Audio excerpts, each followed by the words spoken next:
Sois patient. Est-ce que ça vous énerve si je vous dis ça, d'être patient? Si ça vous énerve, c'est un peu normal parce que de nos jours, dans notre société, on a un peu l'impression que être patient, bah, c'est une perte de temps. Et ça fait un moment que je voulais parler de la patience parce que pour moi, c'est primordial depuis que je suis tout petit de prendre mon temps et de vivre les choses. Et on m'a toujours reproché, on m'a toujours dit, ne perds pas ton temps, il faut que tu fasses ci, il faut que tu fasses ça. Mais bah voilà, c'est fini ça maintenant. Maintenant, je fais ce que je veux et puis tant pis si ça plaît pas. Voilà. Euh, En fait, la part de vous qui n'aime pas la patience, c'est votre ego. Et les gens qui n'aiment pas la patience, c'est pas eux en fait qui n'aiment pas ça, c'est leur ego. Donc voilà, cette vidéo c'est pour qu'on réapprenne la, la beauté de la patience. Euh, Si on veut avoir une vie sereine, bah, il faut cultiver la patience. Euh, c'est pas être passif d'être patient, c'est pas perdre son temps, c'est pas contre-productif. Voilà. Pour moi, il faut pas justement être dans la production, dans l'hyperactivité, dans la réaction, parce qu'au final, c'est des mauvaises choses que l'on va créer, qu'on va générer dans le monde. Euh, il faut créer, ça, on est d'accord.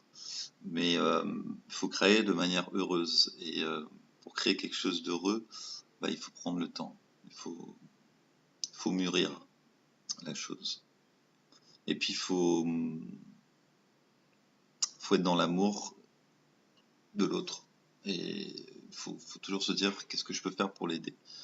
Après, c'est vrai qu'en général, les gens enfin, comme l'abbé Pierre, etc., on les regarde gentiment, mais on n'a pas envie de faire comme eux. C'est pas pas très classe, c'est pas un héros quoi. L'abbé Pierre pour nous c'est oui peut-être que ça peut être un héros mais c'est pas Batman quoi. Il a pas beaucoup de classe ni de il est pas attirant quoi. Et pourtant bah voilà c'est c'est ce qui est important. C'est ce qui est important. Si on regarde l'histoire bah les plus belles choses elles ont été créées en énormément de temps. En général les ouvriers qui ont commencé les grandes œuvres comme les pyramides ou les cathédrales ou les châteaux. Bah, ils ont commencé, mais ils ont même pas fini. Ils savent pas à quoi, ce à quoi ils contribuent va donner, quoi. Euh, Même pas leurs enfants, même pas leurs petits-enfants. Donc, mais ça veut pas dire que c'est mauvais, quoi. Au contraire. Voilà. Euh,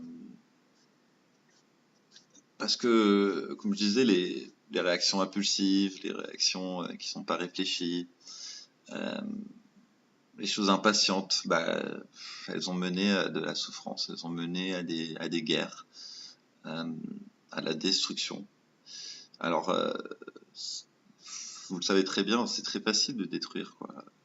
Ça va très vite, mais construire, par contre, ça demande beaucoup de patience.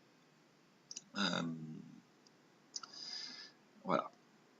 Qu'est-ce que je peux dire d'autre?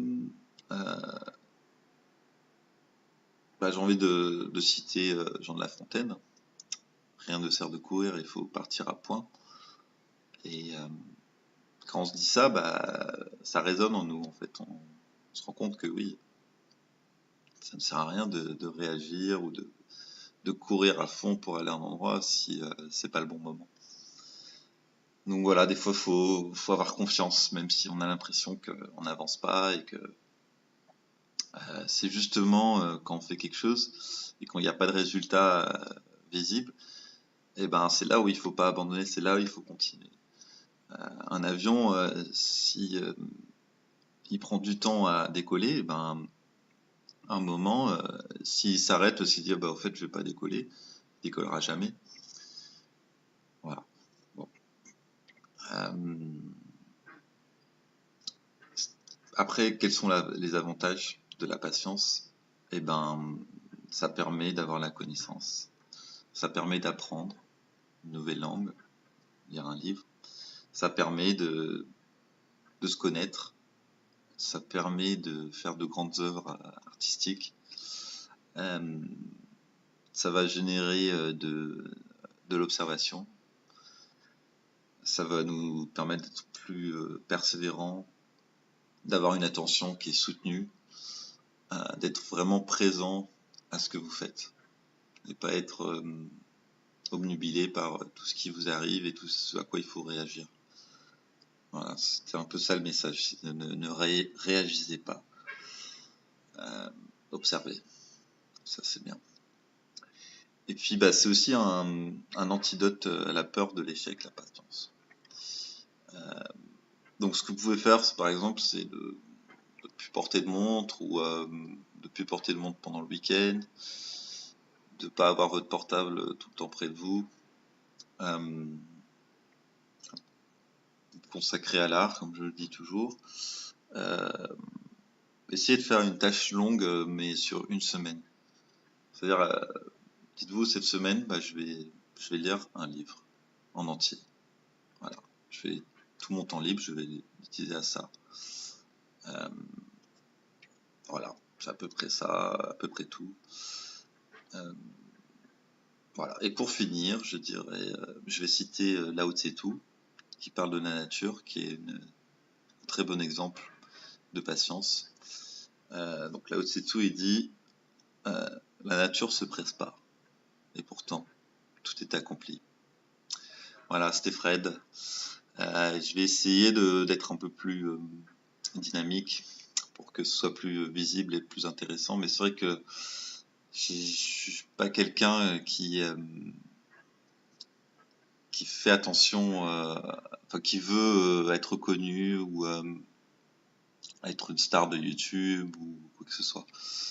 Moi, je veux juste partager ce à quoi je réfléchis et puis bah, vous aider, m'aider en même temps. Voilà. Donc, bah, vous êtes parfait, sachez-le. Et c'est tout. Soyez patient. Allez, ciao.